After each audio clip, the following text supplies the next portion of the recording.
So Machiavelli said that it is better to be feared than loved uh, for a prince. And he was writing in the 15th century for princes in the Italian peninsula, which was a period of a lot of turmoil.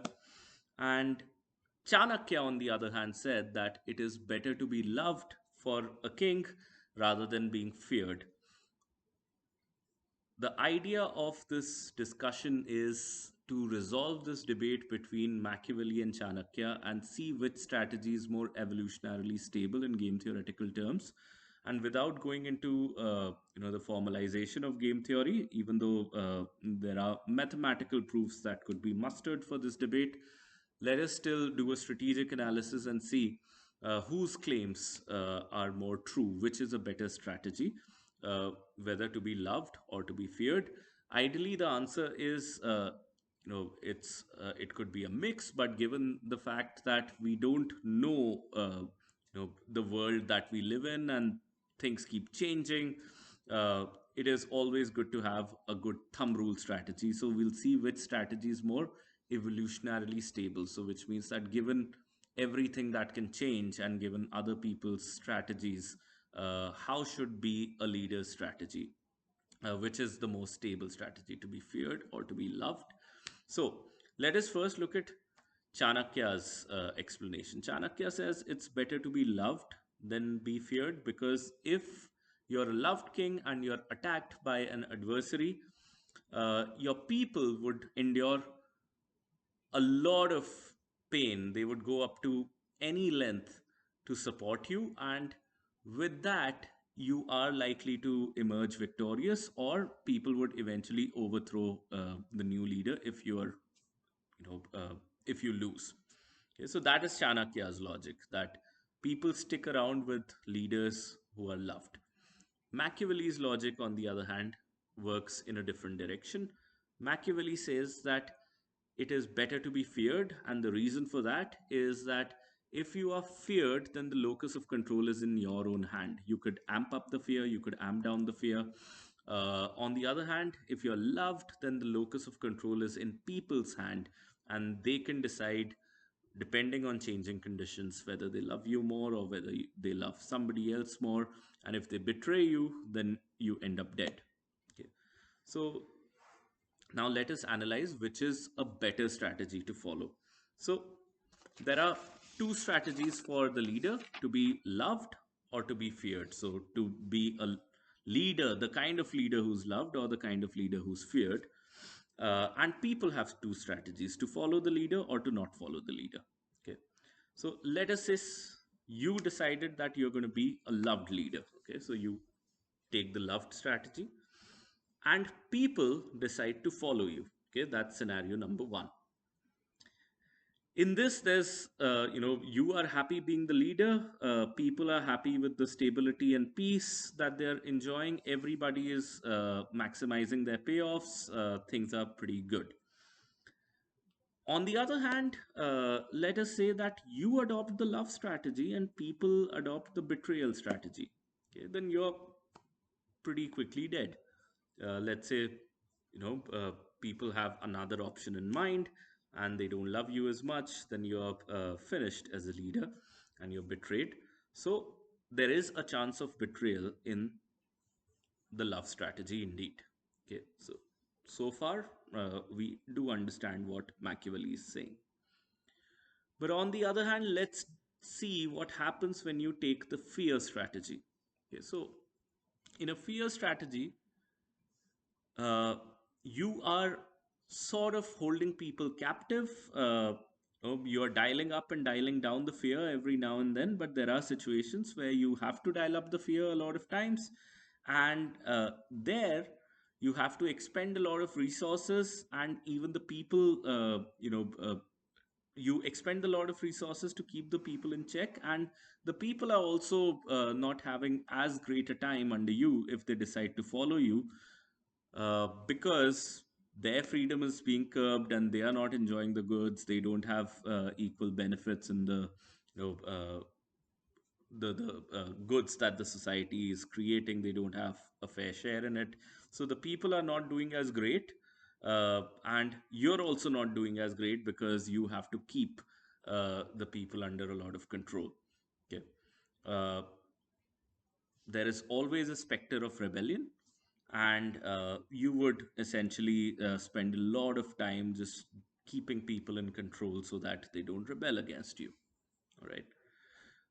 But at the same time, if people do rebel against you, if you're not able to control the rebellion, then you're finished anyway.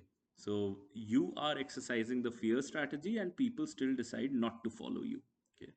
And if you suppress them, then that's well and good. Then people are even unhappier, and you're also unhappier because you're having to suppress them and expend a lot of resources doing that. But let's say if people are successful, they take the not follow strategy, and you take the fear strategy, and the people will, then you're out. Then you're most likely finished. So whether you take the love strategy or you take the fear strategy, uh, from your perspective, the probability of surviving in a fear strategy could look higher, but there is a probability to fail even when you're feared. There's obviously a probability to fail when you're loved as well. Okay. Uh, Now, let us see things from the perspective of the people, and we understand which is a safer strategy to follow. Okay. Remember, before we get into that, we have understood that until now, from the perspective of the leader, failure is an option, or failure is a possibility on whether you take the loved strategy or you take the feared strategy. Failure is definitely a chance. And you might argue that that the chance of failure is lower in the fear strategy, or you might argue otherwise. Let us say that the chance of failure is equal in both the strategies from the leader's perspective. Okay. So let's think of things from the follower's perspective. And to think of things from the follower's perspective, let us say that there are two leaders that the followers are hypothetically choosing from. One is a leader who would be a loving leader, and another is a leader who would be feared. Okay. So here is the thing, people would naturally gravitate towards the more loved leader, because under the more loved leader, they are going to enjoy a lot more benefits, they're going to have more liberties, they're going to have a greater share in the goods that are being produced uh, in the society. On the other hand, if it is a feared leader, then people are going to be suppressed, and they're not going to be able to enjoy a lot of benefits. So, naturally, if there is an open option for the people to go for a loved leader versus a feared leader, people are likely to go for a loved leader. Okay, that might seem very intuitive. However, let us confirm this by deleting the loved leader. So let's say there's a new knowledge condition which is created where the loved leader is gone, and there's only a feared leader. So let's say the loved leader is assassinated, or the loved leader is imprisoned or exiled. Okay. And the feared leader exists. Now, life is miserable for the people living under the feared leader. The leader also has to expend a lot of resources, and the people are waiting for the knowledge condition to change on the loved leader to either come out of jail or come back from exile, or if the loved leader was assassinated, then for another loved leader to appear on the scene. Okay, so uh, in game theoretical terms, the loved leader is salient, but the loved leader is not Nash at that point of time. However, if you were to delete the feared leader, there are two leaders again. Take a step back. There's a loved leader and a feared leader. They have to choose, but I have deleted the feared leader. Okay, I've either exiled the feared leader, or assassinated, or imprisoned the feared leader, and there's only a loved leader that exists. Would people want to go to a feared leader? They would typically not. Okay? So, for the people, they are more likely to rebel under a feared leader rather than a loved leader. Okay. So, again, now let us bring both of these things together. From the leader's perspective, there are chances to be betrayed, equal chances to be betrayed, whether you're loved or you're feared. You don't know as a leader whether you'll be betrayed or not. Okay. But from people's perspective, they are more incentivized to betray a feared leader rather than a loved leader. Okay. And when I'm using the word love and fear over here, I'm just talking about what people think. I'm not talking about, whether a leader is left wing or right wing or, considered democratic or authoritarian. It is essentially just whether people are loving that leader or people are not loving that leader. So people are more likely to betray a leader who's feared as opposed to a leader who's loved. So essentially, from the leader's perspective, your chances of being betrayed are equal. But from the people's perspective, people are more likely to support, or people are more incentivized to betray a feared leader rather than a loved leader. And therefore, the better strategy over there, the more evolutionarily stable strategy over there turns out to be being a loved leader. Okay, you could still be betrayed, but the chances are lower. Okay, from the people's perspective, because people's incentives are aligned in a manner which goes well with you. Now, to complicate this a little, uh, let us say that there's always a possibility as a leader where some people would hate you. As a leader, there's always a possibility that uh, you know some people are always going to hate you. So there's always this specter of being overthrown. Now, if you were to take Machiavelli's advice over there and be like, there are some people who definitely hate me as a leader, but I don't know who these people are. I don't know who could turn out to be a rebel. So, what I'm going to do is that I'm going to expend a lot of resources to find who's being rebellious, and then I'm going to punish the rebellious folks, okay, or the potentially rebellious folks. And in my attempt to punish, because I don't have accurate information all the time, I am also going to punish some people who were probably not rebellious, but I still punish them, and I punish some people who were rebellious. Now, the more misses I make, the more people I punish who are not rebellious, the more I'm going to increase rebellion within my domain. Because people are going to start fearing me more and more, and that's going to become almost a self-fulfilling prophecy where more and more people would be incentivized to rebel because now they don't know, at some point of time they would not know whether they would be punished regardless of whether they support me or not, or whether they are rebellious or not. So there's this whole atmosphere of fear which is created that you could be punished irrespective of what you do. And if you could be punished whether you support, whether you follow the leader or whether you don't follow the leader, then it's better to not follow the leader. Okay, so the chances of rebellion become self-fulfilling, and they keep exponentially increasing. First they increase a little, but they would suddenly increase to a point where a lot of people would start rebelling against you. On the other hand, if you are a leader who's loved, then what happens, and there are still people who might rebel against you, and you could still end up dead. You could be in a scenario, as Machiavelli was fearing, that you are a popular leader and then another leader who's more popular than you comes in, and your population betrays you and they go to this particular leader.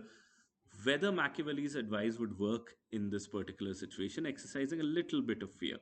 And the answer to that would be that it would be a temporarily successful advice, but that advice would eventually fail because of that lock in. Once you start exercising a little bit of fear, then it's a slippery slope. You'll have to exercise more and more fear, and the more fear you exercise, the more chances of people betraying you uh, exist, and eventually you will be betrayed, and the more popular leader would win.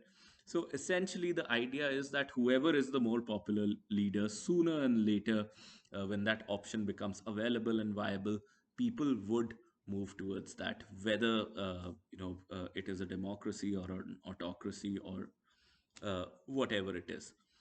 So the evolutionarily stable strategy over here remains to be more popular as a leader. Fear would not work very well as an evolutionarily stable strategy.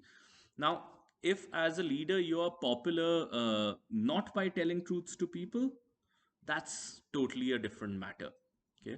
Uh, the thing though would be that truth eventually catches up, but that would be a separate analysis. But in this particular analysis, if you're being more popular is the evolutionarily stable strategy. Fear is not ESS over here.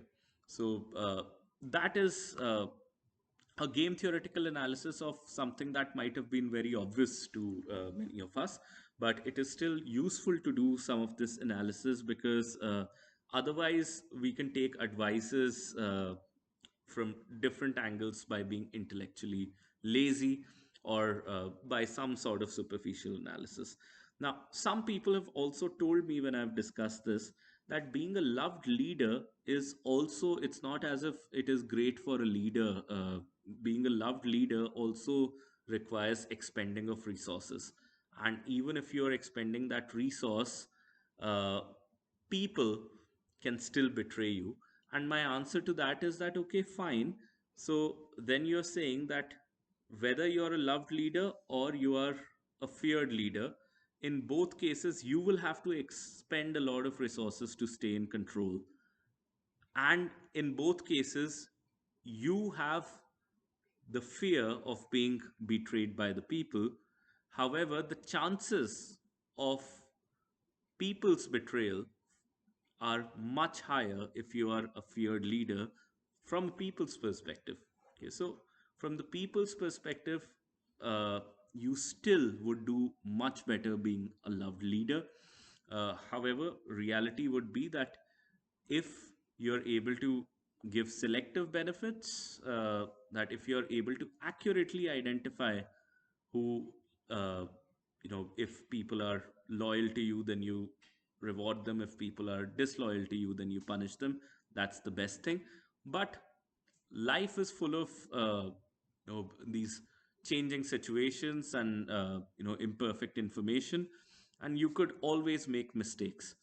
So the safer strategy is that to be loved, because if you fail to punish someone who was being disloyal to you, you could still survive, or there could be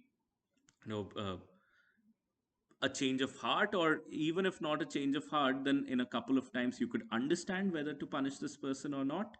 But on the other hand, if you do punish people who don't deserve the punishment, you are going to pretty quickly increase the number of people who are going to go against you, which is not going to happen. That exponential rise of opponents will not happen if you're a love leader.